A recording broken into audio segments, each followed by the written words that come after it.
This episode is brought to you by LifeLock. During tax season, your personal info travels to a lot of places. Between payroll, your tax consultant, and the IRS. If your W-2 gets exposed, that's just the ticket for identity thieves. That's why LifeLock monitors millions of data points every second. If your identity is stolen, they'll fix it guaranteed or your money back.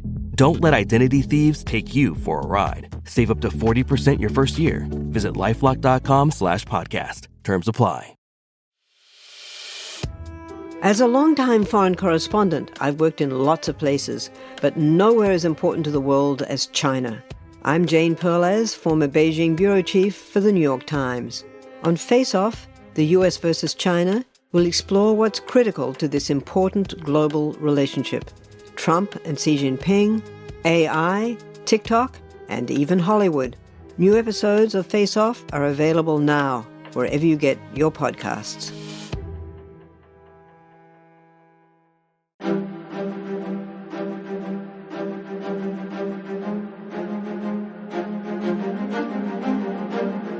Hello, and thank you for listening to The History of World War II podcast, episode 515, Rat Warfare in Stalingrad. Last time, things did not bode well for the defenders of Stalingrad. General Paulus's 6th Army was on the Volga, just northwest of the city. General Hoth of the 4th Panzer Army was just south of the city, along the Volga as well. And the 16th Panzer Division, with support, was on the land side of the city to its north. Having said that, they did not occupy Stalingrad yet, and Marshal Zhukov now had a plan to keep it that way. Seeing how poorly his troops had fought, not to mention how well the Germans were at combining their various units, armor, artillery, and air power, the Marshal would keep hold of Stalingrad by simply defending it, by only defending it. He would not send out armies to engage the enemy. Well, not yet. The Axis was still too strong for that. No, he would allow them to come to him, and then chew them up with his growing number of men. Meanwhile, General Paulus and Army Group B Commander Weeks went by train on September 12th to get approval for their attack plan from Hitler, now that their forces were hard upon Stalingrad. Named Werewolf, Hitler's headquarters complex was in the Ukrainian town of Vinnytsia, about 180 kilometers or 111 miles directly southwest of Kiev. Met at the door by General Franz Halder, the Chief of Staff of the Army High Command, or OKH, they were taken in to see Hitler. The official records of this meeting have been lost, or were destroyed, but Paulus's notes of it survived. It will come as no surprise that Der Führer spoke first. He said that military intelligence indicates that the Soviet Union was coming to the end of its tether in terms of men and materiel. Oh yes, there would still be counterattacks, but they were just desperate gestures, and once they fizzled out, the Axis could and would retake the initiative. Hitler finished with the coverage of the siege of Leningrad, that basically things looked good there. Now General Paulus had the floor. His attack plan would proceed this way. He would send in 2 columns into the southern end of Stalingrad. As the geography dictated, the southern end was closest to Paulus's starting point. The city from there ran to the northeast along the Volga. The more southern of these 2 columns would be the stronger of the 2, made up of the 94th Infantry Division and the 29th Motorized Division, with the 14th and 24th Panzer Divisions, adding their might of tanks and self-propelled artillery. This force would make for the suburbs of Yelchanka, secure that, and then head northeast, further into the city. Meanwhile, capturing main ferry terminals along the way, which is how the Soviets were bringing in reinforcements and supplies. The more northern of these 2 columns, starting just northwest of the city, made up of the 71st, 76th, and 295th Infantry Divisions, would head due east. They would make for the Gumrak airfield to the north of the city, and then drive southeast, right towards Red Square in the city center. Between the ferries being taken, i.e. no more supplies or reinforcements coming in, and the center of the city taken, thus blocking enemy movement, the Soviets would have no choice but to surrender. To all this, Hitler seemed satisfied, though it was hard to read the man. His only question in reaction was, "How long will this take?" Paulus replied, 10 days to capture the ferry terminals and the surrounding city sections, another 2 weeks or so to take the rest of the city." The German warlord replied, "The vital thing now is to concentrate every available man and capture as quickly as possible the whole of Stalingrad and the banks of the Volga to the Caspian." Clearly, the man in charge needed this done, so then added 3 additional infantry divisions to be sent to Paulus, due on September 18th. And yet, Paulus had a nagging feeling in the back of his mind and decided to risk saying it out loud. He expressed his concern for his flanks, specifically the non-German forces covering him.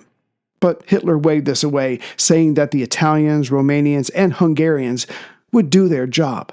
Besides, their armaments were better than they had been, and there were German units in reserve should they be needed. And going back to his opening statement, he closed the meeting with, "The Soviets were in no shape to launch a major offensive against them." I'm Dr. Samuel Hume, and I'm here to tell you about my new podcast, Winds of Change. Winds of Change is the story of how the sun set on the British Empire. This first season is on British India, and in these weekly episodes, we'll cover the whole history through to the final days of the Raj in 1947. If you love learning about the past and discovering why the world is the way it is, then listen to Winds of Change. You can listen to Winds of Change on Apple Podcasts, Spotify, and everywhere you find great podcasts. Now, it's strange that De Fuhrer assessed the Soviets as so weak, because German intelligence reports did not support this. Actually, the reverse. Since Moscow was putting out more tanks, guns, and aircraft than before June of 1941, specifically the Ilyushin Sturmovak, a ground attack aircraft which had 8 82mm rockets that could take out a Panzer. They had been just coming off of the line as Operation Barbarossa opened up, but now they were being mass-produced on assembly lines. There was also the improved T-34 tank, and one of the places this was being produced, faster than the Germans were making their Panzers, was Stalingrad. In fact, throughout this battle, the T-34s would leave the assembly line and head right into the fight. And though German intelligence argued over the number of these being built, overall, again, it was more than Berlin was producing. Like the US and the Japanese, the former had not collapsed at being attacked at Pearl Harbor and was now putting their massive production capability to work. But there were a few things all in German high command could agree upon. One, the lack of training and thus coordinated fighting ability of the Russian units, and 2, where the Soviets would strike next in Stalin's string of desperate counterattacks. From late December 1941 to the present, September of 1942, the front controlled by Army Group Center and the Soviet forces opposing them had been relatively quiet. To be sure, there were clashes as one side or the other sought to straighten out a line or test a weak-looking section of the other, but there were no large-scale, armies-wide offensives. The Germans spent that time resting their men. After all, they had practically marched their way to Moscow's edge, then froze in late 1941, only to fight and retreat at the tail end of 41 and the beginning of 42. Their journey to and from Moscow had been hell, and they deserved a rest. But that's not what the Soviets did. Instead, when a Soviet unit was activated, after its training, it was sent to the Soviet line, opposing the Rzhev Line of Army Group South, mostly at the southern end above Kursk. They would stay there for a short time, most times participating in a small clash, either defending against one or instigating one. Then they would be moved on. However, the Germans, almost to a man, believed they were just moved back behind the line to make room for the next unit, that the next big attack would take place somewhere around here. Yet these new units were not being given a taste of fighting Army Group Center, too ready for the day soon when a major offensive would be launched there. No, they were sent back to the pool of reserve forces, waiting for Stalin to give them orders. However it came about, as these new units engaged with Army Group Center, Berlin got it into their heads that a Soviet attack was coming either at Bryansk, just about 100 miles or 160 kilometers northwest of Kursk, or at Smolensk, to the southwest of Rzhev, meaning the attack would hit Army Group Center just north of its center. But given the fizzing out of Soviet counterattacks in early 1942 and the counterattack that Zhukov had just ordered north of Stalingrad, Hitler nor Army Group Center were overly worried. After all, Army Group Center did have 2 panzer armies and 2 infantry armies, well dug in, including World War I-style trenches. No, let these green draftees come at them. So hindsight allows us to know that the Germans got this wrong, and 2, they were about to break one of Hitler's cardinal rules, and he himself had just given the go-ahead. As the details of Blitzkrieg were being worked out, tested, and then implemented in war, Berlin knew it had something special here. But this lightning warfare did not work within a city. Thus, the understanding from Hitler himself was, do not fight in a city. Surround it, bomb it, shell it, and or starve it. It would fall in time. But now here in September 1942, he was agreeing to Paulus's plan that called for street-to-street fighting. But why? Who can say for sure, but certainly theories have been postulated. The city's name, its location, the fact that it produced the hated T-34 tank. These were all certainly a part of the larger answer. Still, the word had been given. Paulus would send in his infantry. German infantry started to move into Stalingrad on September 13th at 6:45 a.m. They believed, or wanted to believe, that the bulk of the work had already been done by the Luftwaffe. This was not the case. But then came a moment in history that would define this battle of the city, renamed after Stalin. The day after Hitler's meeting ended with Paulus and Weeks, the Soviets had their own meeting. Commander Yeremenko and Commissar Khrushchev summoned one Vasily Chuikov to the headquarters of the Southwestern Front. Earlier that year, Chuikov, had returned from China, as he had been sent there by Stalin himself back in December 1940. Stalin knew that Chuikov was not 100% loyal to him, normally the price of advancement, but Chuikov was a fighter, and that's what the Soviet leader needed.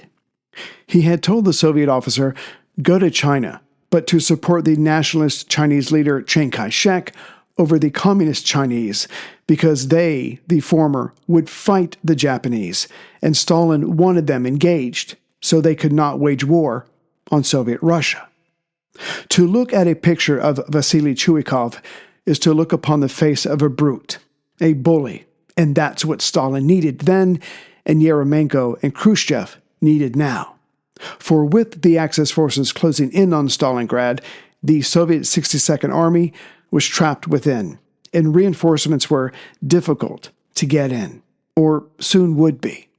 But knowing a thing or two about brutality himself, Khrushchev asked Chuikov when he reported to the office, how do you interpret the task facing the new commander of the 62nd Army?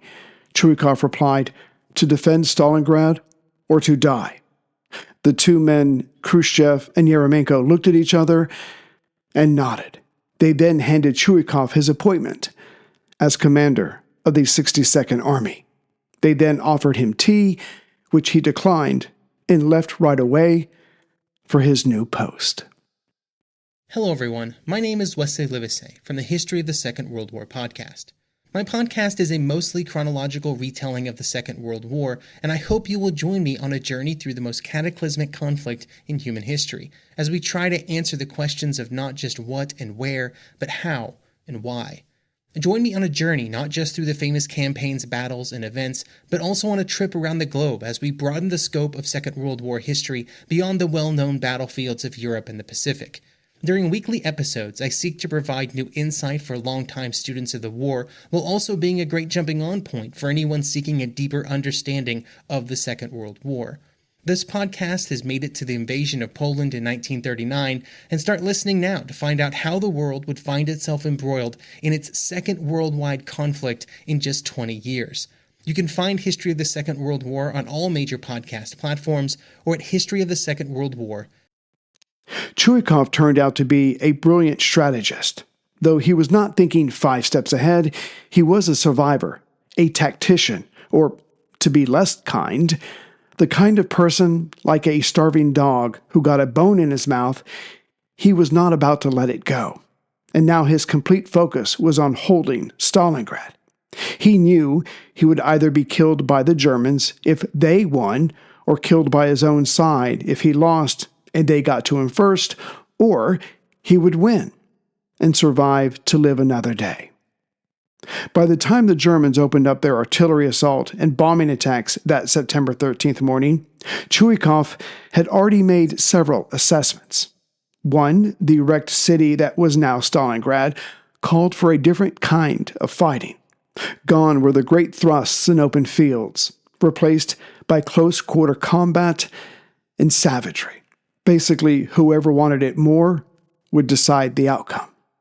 Which led to Chuikov's next tactic. He told his men to get as close as they could to the enemy. Why? So German bombers would not be able to go after them, taking another advantage away from the invaders. Or this is how one of Chuikov's commanders put his commander's idea. The gap between you and the enemy should not be bigger than 50 or 100 meters, not more than a grenade's throw. If we throw a grenade, we only have 4 seconds before the explosion happened.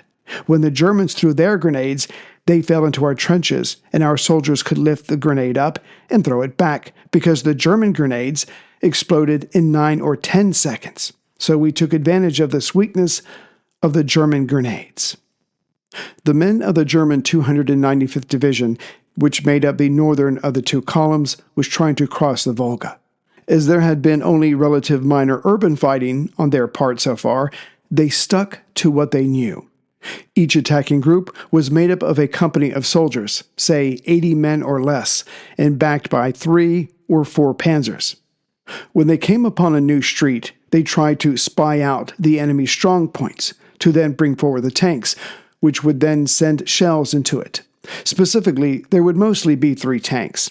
The first tank would fire conventional artillery meant to demolish buildings, sending deadly fragments everywhere. The second tank would cover the first tank's back and be ready to react. The third tank was held in reserve.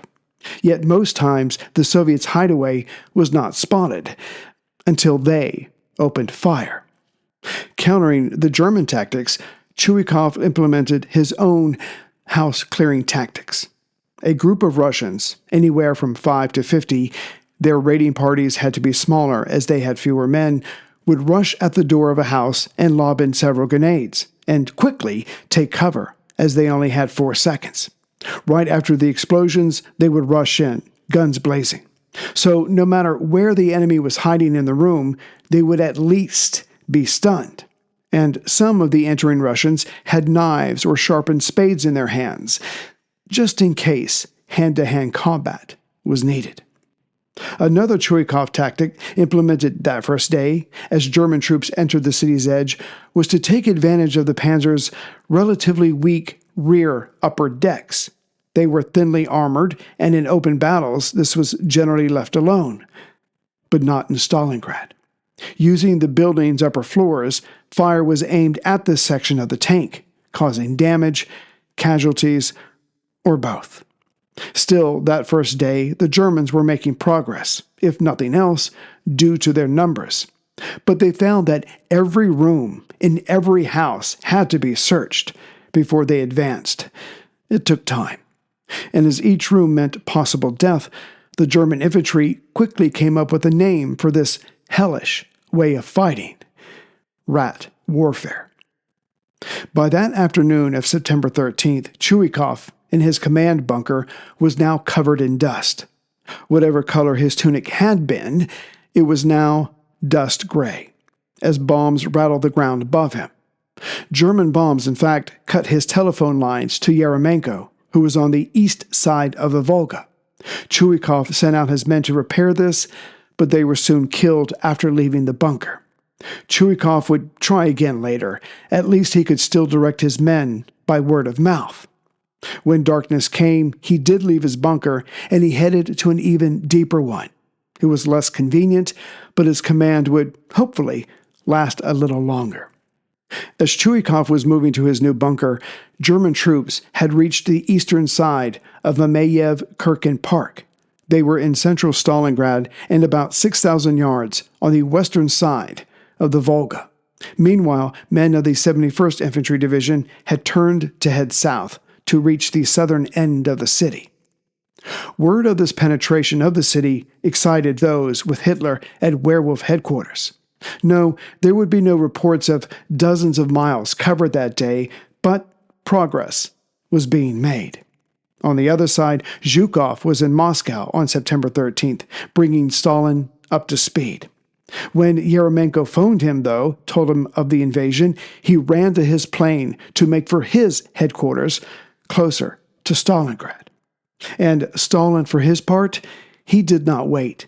He ordered that the 13th Guards Division, stationed just east of the Volga, was to cross the river and head into the city. The two sides were gearing up, both expecting an eventual victory, but someone had to lose.